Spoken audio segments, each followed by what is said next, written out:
వరుణో వారుణో వృక్ష పుష్కరాక్షో మహామనాహ వరుణ. వరుణ అంటే జలస్వరూపుడు, జలము ఆయన రూపమే. అయితే వరుణ అని వారికి ఎందుకు వచ్చింది పేరు, అది కూడా తెలియాలి కదా. వరుణుడు అంటే జలమునకు పతి. వరుణ అంటే ఏమిటండి, పదాలకు అర్థం తీస్తేనే తత్వం వస్తుంది కదా. వృణోతి సర్వం ఆవృణోతి, అంతటినీ ఆవరించి ఏది ఉంటుందో అది వరుణ అన్నారు ఇక్కడ. మీరు ఒక్కసారి అర్థం చేసుకుంటే భూమిలో 35% ఆవరించింది ఏది, జలమేగా. పైగా జలానికి ఒక లక్షణం ఉంది, ఇలా పోయిండి నీరు అలా వ్యాపిస్తుంది, కప్పుతుంది. అలాగా ఆవరించుట లక్షణముగా కలిగినటువంటి వాడు అది విష్ణువు కూడా ఆవృణోతి, సర్వజగత్తు వ్యాపించబడిన లఘు వరుణుడే. జలరూపంగా వ్యాపించి ఉన్నాడు గనక ఆయన వరుణుడు, ఇది అర్థం. అందుకు వరుణుని నమస్కారం చేసుకోవాలంటే తన జలధారలతో కప్పుతాడు జగత్తుని, అందుకు వరుణ. తర్వాత వారుణ. వరుణ వారుణ అంటే వరుణునికి సంబంధించినది వారుణ. అంటే వ్యాపక లక్షణం వేటుకున్నదో అవన్నీ వారుణములు.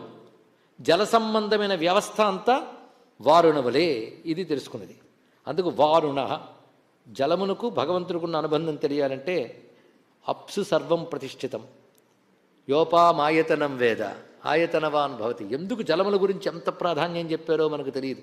శరీరంలో కూడా ఎక్కువ ఉండేది అదేట, విజ్ఞాన శాస్త్రవేత్తలు చెప్తున్నారు. కానీ జగత్తంతరికి ఆధారం కనుక జల వ్యవస్థలో వరుణో వారుణో రెండు ఆయనే. జలముల చేత పెరిగేయటం వృక్ష, వృక్షం కూడా ఆయనే.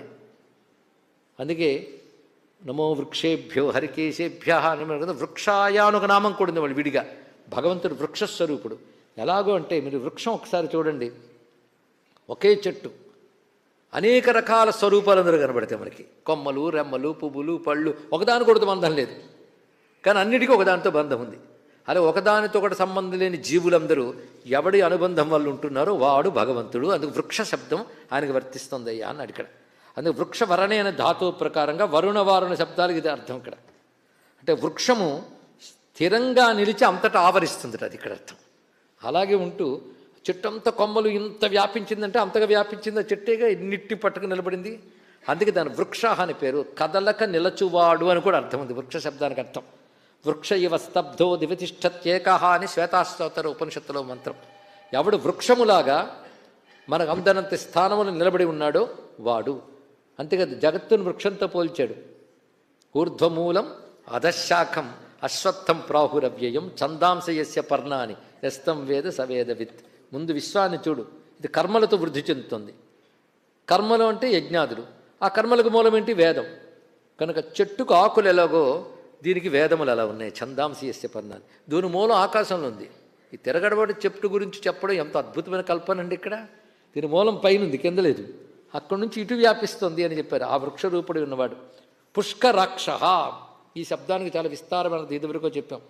పుష్కరమైన అక్షము అంటే విస్తారమైన దృష్టి కలవాడు, వికసించిన దృష్టి కలవాడు, పుష్కరమునందు వ్యాపించినవాడు.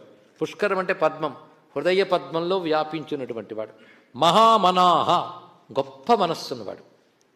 ఆయన మనస్సు ఉందండి, మనస్సు కూడా అతీతుడే. అంటే మన జ్ఞాని అనే ధాతు ప్రకారంగా మనాహ అంటే జ్ఞానస్వరూపుడు, మహామనాహ అంటే అనంత జ్ఞానస్వరూపుడైన వాడు.